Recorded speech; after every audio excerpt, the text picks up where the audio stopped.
Вие гледате Делници, предаване на телевизия Евроком. Сега при мен е Константин Бачийски. Добър вечер, добре дошли. Добър вечер. Много добре заварили. си изпихте водата, имаме дълъг разговор. Да кажа на нашите зрители, че вие сте общински съветник в Бургас. Точно така. И още най-напред да ви чистите новата година, тъй като за първи път влизате в нашото студио за 2021. Надявам се днес за последен. Продължаваме темата, която бяхме засегнали тук преди около час. Става въпрос за Росенец. Понеже вие сте човека, който най-добре е запознат с свързаните неща около него. Вярно ли е, че самия плаж, сега на мен ми звучи малко странно, вече е засят с трева, за да не е плаж? Ами, да, оказва се, че за да може фирмите, които там имат отношение към имотите в Росенец, за да се мотивират, че няма нужда от там пъти, така нататък, тъй като ако има плаж, трябва да имат и достъп до него. Те се опитват в момента да докажат по съдебен ред, са обжалват решението за вписване на съответния плаж в кадастъра и са завели дело в административния съд в Бургас, в който те твърдят, че плажа е самозалесила се територия. Значи плажа не е плаж, а плажа е полянка. Точно така. Значи там през лятото... Нямаме ли картина от плажа, колеги? Да. Да. Така. Или снимка, ако може. Да. На този... Това... Да. Това са събитията, които накараха целият български народ, голяма част от българския народ да въстане по улиците. Както се казва, и отзвука от тези неща все още... Вие носите... Това ли е трева от там? Да, това е едно стръкче, което аз късах задръжте го така да го вие зрителите. Това е много малко. Целият плаж ли е покрит вече с такова? Да, целият е покрит. Аз говорих вчера с специалист в тази област, ландшафтен архитект, и го попитах какво е това растение, нали, може ли да се появи. И според ландшафтния архитект, естественият хабитат на този вид растителност изобщо не е в този район.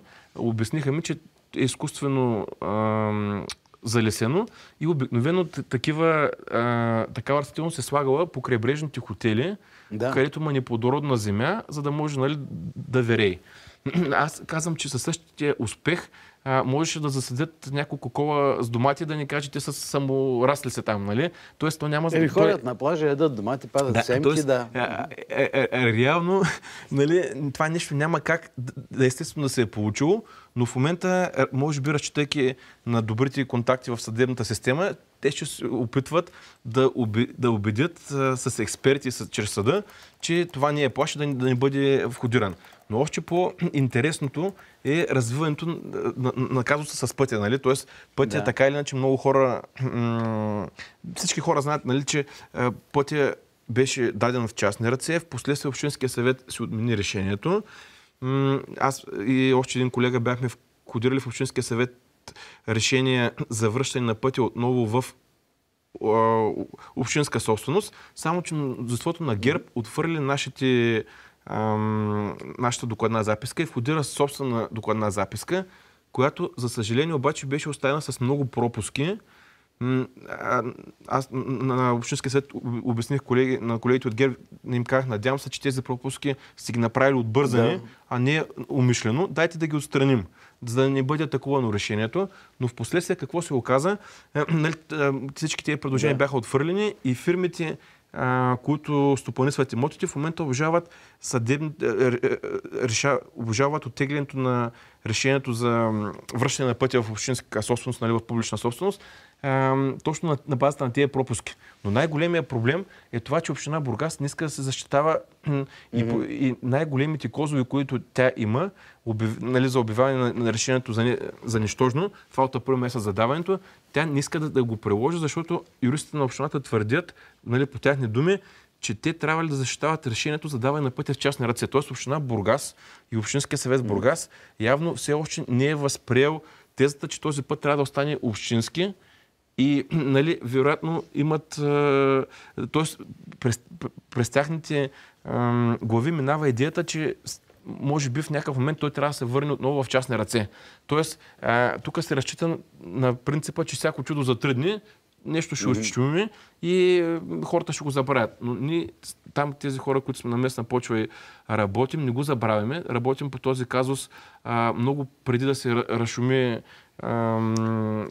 преди Санта на Христо Иванов. Там щяха да се барят някакви постройки допълнителни на... Аз ходя доста често там. Вчера бях, да ви кажа честно, не видях нито една постройка да е съборена.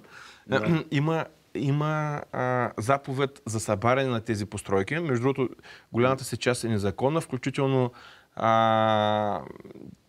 този кей, който е почти 210 метров кей. Който виждаме, да. Да, също е узаконен, казвам в кавички, по много спорен начин, тъй като сградите... Нормално е тук да има трева. Виждате сега. Да, ама тук не става въпрос за тук, то става въпрос... За малко по-наляво. Да, точно към сградите. Сега не знам, ако някой е за... Не, това са кадри от лятото, за това... Да, нали, това е извън плажа, нали, тук където има трева.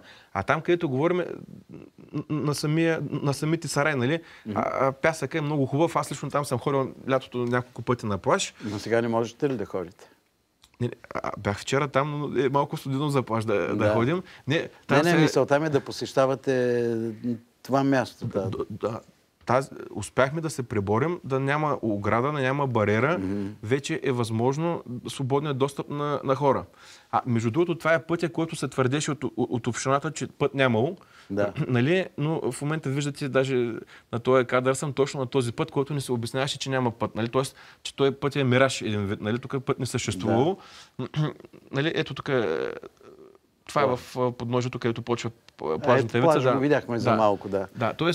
плажа си е там, в момента е залесен.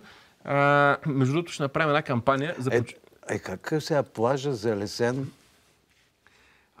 Отревения. Плажа е отревен. Нали? Там, където има пясък в момента, има трева. Нали? Целта каква е? Да се покаже, че това не е плаж? Да, може да го видите. Зрителите могат да видят съвсем обикновен хубав плаж. Малък, но... Да, малък е плажа, но е плаж. В момента там има такава тревиста растителност.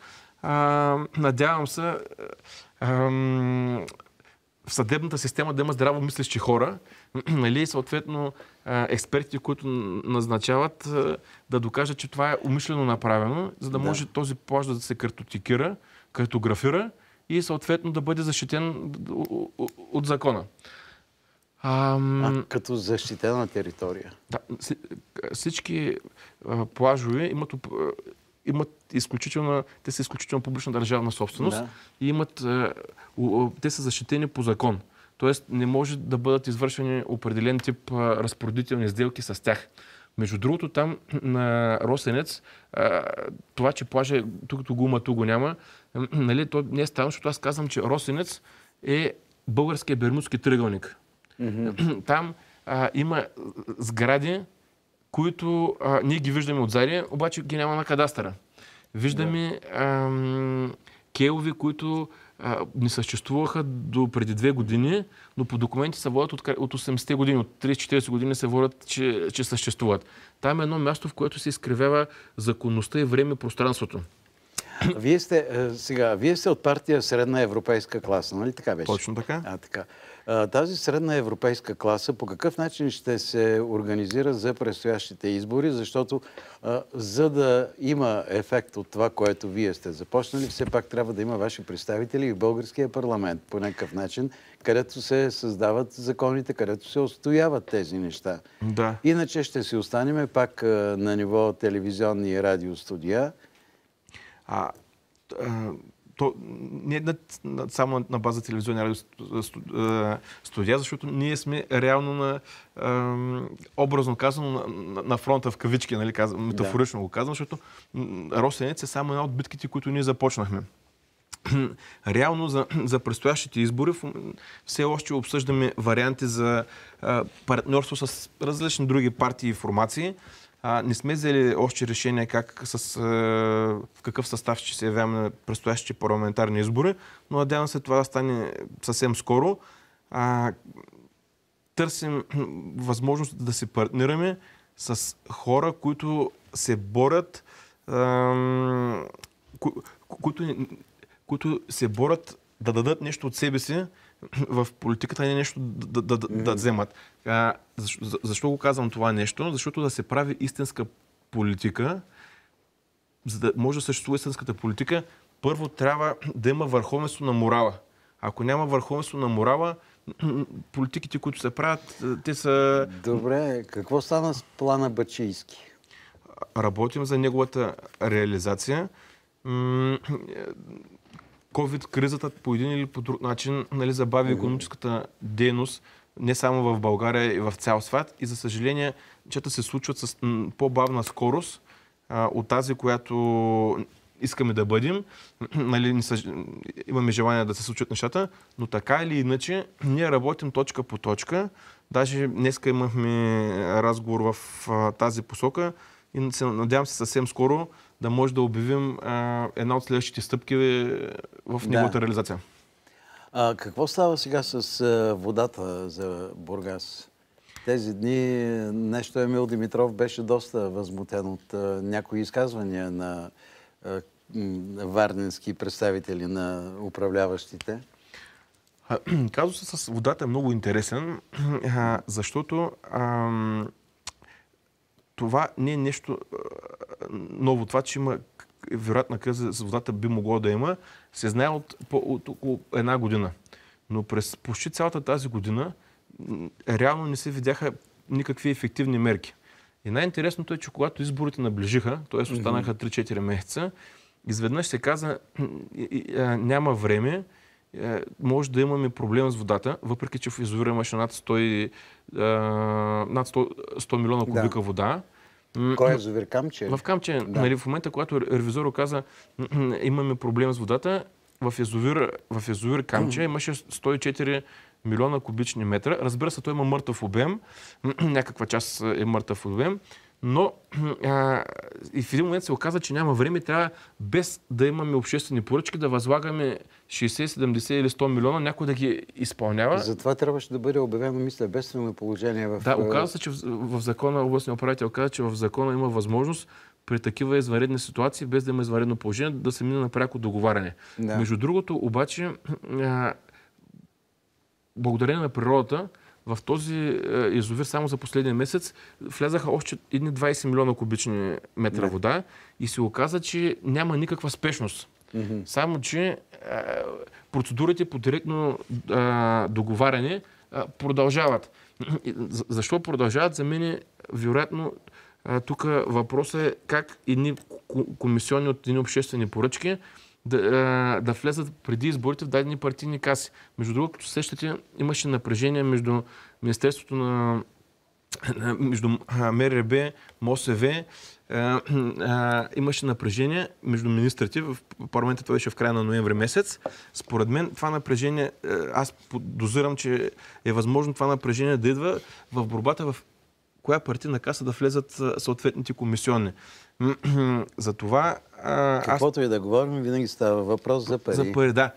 При положение, че в момента вода в язовира има достатъчно, и времето е такова, че се очаква от тук нататък да влизат все още и още валежи, т.е. и количества вода в този язовир, а междувременно няма пролетното снеготопение. Порой и Ахелой, какво стана с тях? Порой и Ахелой... Нали оттам трябваше да се вземе вода? Да.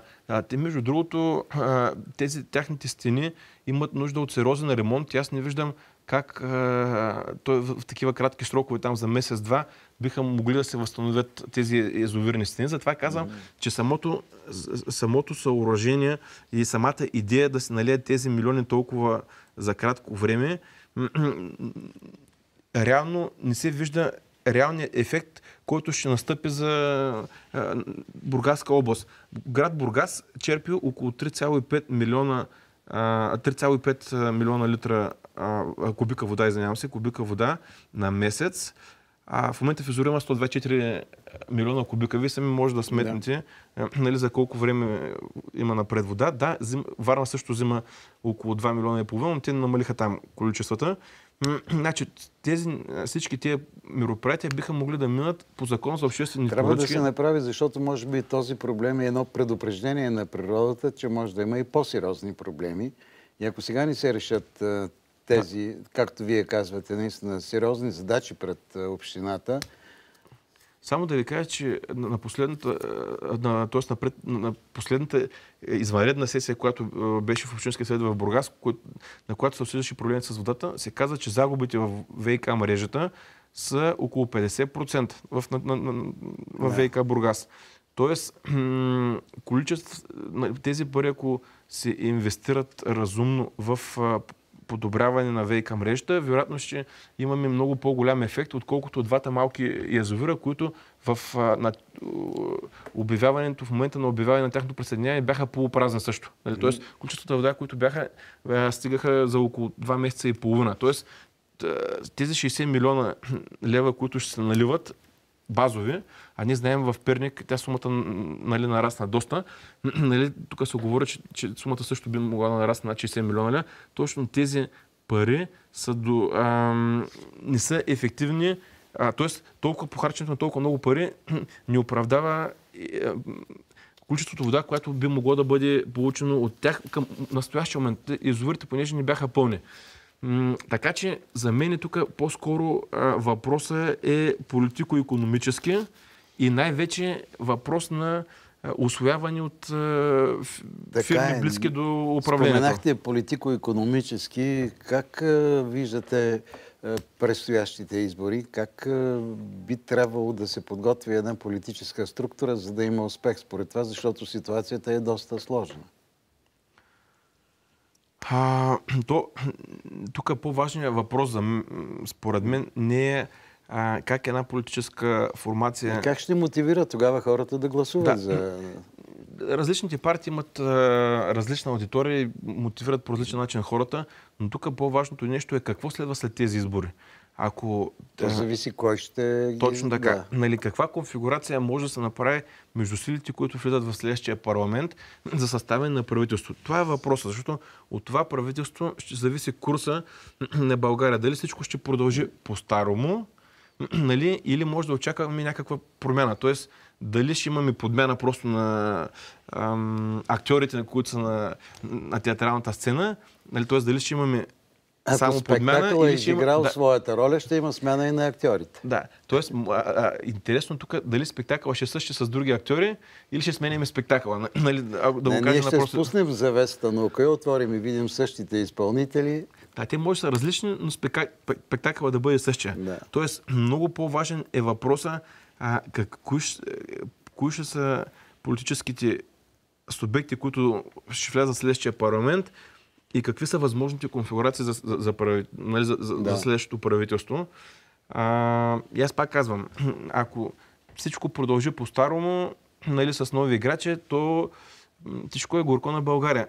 Тук има нужда от коренна промяна в следващия парламент да влезат хора, които са се доказали не на думи, а с дела. Защото, както се казва, по делата ще ги познаете. Така казват, да, но в края на краищата вие виждате, че преди гласуването всичко е много розово и след гласуването става... Да, много от политическите субекти забравят обещанията си към избирателите след... деня на изборите. Да, или може би в деня на изборите. Ще кажа на следващия ден след изборите, но може би си правят още в деня на изборите забравят обещанията си. Затова казвам, българския народ вече няма време за губене, няма за кога да разчита на думи.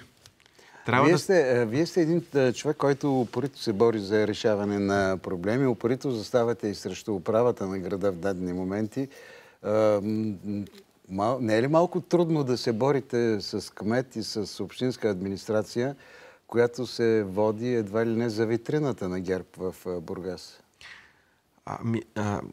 Трудно е. Аз не се боря само с местната администрация. На моменти се боря и с администрацията в национален мащаб по определени казуси, но това, че е трудно, не ме притеснява. По-скоро ме мотивира да бъда така насърчаваме в действията, които правя. Аз не се притеснявам от трудности. Просто такъв ми е характер, че колкото едно нещо е по-трудно, толкова повече се мотивирам, за да го направя. Да. Така че трудностите не ме плашат. Ами аз искам да ви благодаря. Следващия път ще продължим този разговор, може би вече конкретно на изборна тема.